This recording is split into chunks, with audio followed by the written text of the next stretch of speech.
نحمده ونصلي على رسوله الكريم اما بعد فاعوذ بالله من الشيطان الرجيم بسم الله الرحمن الرحيم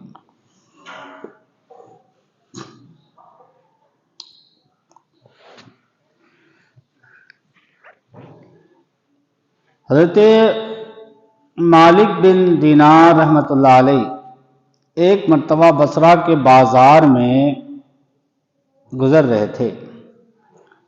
آپ نے ایک لونڈی کو دیکھ کر اس کے مالک سے اس کی قیمت پوچھی۔ وہ کہنے لگا، آپ درویش آدمی ہیں، آپ اس کی قیمت نہ دے سکیں گے۔ حضرت مالک بن دینار نے فرمایا، یہ بیچاری کیا مال ہے؟ یہ بیچاری کیا مال ہے؟ میں نے بڑی بڑی گراں قدر لونڈیوں کا بیعانامہ دے رکھا ہے، یہ کیا ہے؟ اس لونڈی کی قیمت تو میرے نزدیک کچھ بھی نہیں، اگر ہے تو کھجور کی 2 گٹھلیاں، اگر ہے تو کھجور کی 2 گٹھلیاں ہیں، اور اس لیے کہ اس لونڈی میں بہت عیب ہیں۔ لونڈی سمجھتے ہیں نا، باندی کو پہلے لوگ ہے نا خریدا کرتے تھے، بیچا کرتے تھے عورتوں کو، تو جسے خریدا اور بیچا جاتا تھا وہ لونڈی ہے، اور جس نے خرید لیا وہ اس کی لونڈی ہے۔ تو کہا کہ اس میں 2 بڑے عیب ہے، 2 دن اگر یہ عطر نہ لگائے تو بدن اور کپڑے سے بدبو آنے لگے، مسواک نہ کرے تو گندا دہن ہو جائے، منہ سے بھی باس آئے،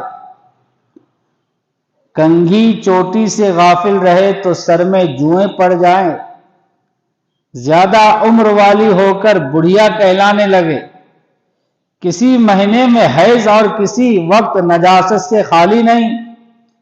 بھائی جان، میں نے ان لونڈیوں کا بیعانامہ دے رکھا ہے جو کافور و مشک اور سراسر نور سے پیدا ہوئی ہے، جن کا لعاب دہن دریائے شور کو میٹھا کر دے، جن کا تبسم مردہ کو زندہ کر دے، جن کا چہرہ چشمہ آفتاب کو گدلا اور جن کا حلہ جان کو معطر کر دے، اور جن کی صفت حور مقصورات فی الخیام ہے۔ جن کی صفت کیا ہے؟ حور مقصورات فی الخیام۔ یہ سورہ رحمان کی آیت ہے۔ اس شخص نے پوچھا کہ ایسی حسین و جمیل لونڈیوں کی کیا قیمت ہے؟ حضرت مالک نے فرمایا، ترک خواہشات نفسانی، ترک خواہشات نفسانی، اور رات کو 2 رکعتیں پڑھ لینا، رات کو 2 رکعتیں پڑھ لینا۔ اس شخص نے اپنے تمام غلام اور لونڈیوں کو آزاد کر دیا اور خدا کی راہ میں سب کچھ لٹا کر گوشہ نشین ہو گیا، اللہ کی عبادت میں لگ گیا۔ سبب، دنیا کی ہر چیز فانی اور غیر مکمل ہے، اور اخروی نعمتیں باقی اور عیوب سے پاک ہیں، اور ترک خواہشات نفسانیہ سے بڑے بڑے انعام حاصل ہوتے ہیں۔ ایک شخص ابراہیم ادہم علیہ السلام کے پاس آیا اور کہا، کوئی ایسا طریقہ بتائیے جس سے میں بڑے کام کرتا رہوں، اور اگر گرفت نہ ہو۔ حضرت ابراہیم نے فرمایا، 6 باتیں قبول کر لو۔ کتنے باتیں؟ 6 باتیں قبول کر لو، پھر جو چاہے کرو، تجھے کوئی گرفت نہ ہوگی۔ کہتے 6 باتیں اپنے اندر لا لو، اسے قبول کر لو، اس پر عمل پیرا ہو جاؤ، پھر جو چاہے کرنا، تجھ پر کوئی گرفت یعنی پکڑ نہ ہوگی۔ کہتے لو، اول یہ کہ جب تو کوئی گناہ کرے، پہلا کیا ہے؟ جب تو کوئی گناہ کرے خدا کا رزق مت کھا۔ جب کوئی گناہ کرے تو اللہ کا رزق مت کھا، یہ ہوگا پہلا۔ اس نے کہا یہ تو بڑی مشکل ہے کہ رزاق تو وہی ہے، رزق دینے والا تو اللہ ہی ہے، پھر میں کہاں سے کھاؤں؟ فرمایا تو یہ کب مناسب ہے کہ تو جس کا رزق کھائے پھر اس کی نافرمانی کرے، جس کا کھائے اسی کی نافرمانی کرے۔ دوسرے یہ کہ اگر تو کوئی گناہ کرنا چاہے تو اس کے ملک سے باہر نکل کر کسی اور جگہ چلا جا۔ اگر کوئی گناہ کرنا چاہے تو اس کے ملک سے نکل جا۔ اس نے کہا تمام ملک ہی اس کا ہے، پھر میں کہاں نکلوں؟ فرمایا تو یہ بات بہت بری ہے کہ جس کے ملک میں رہو اس کی بغاوت کرنے لگو۔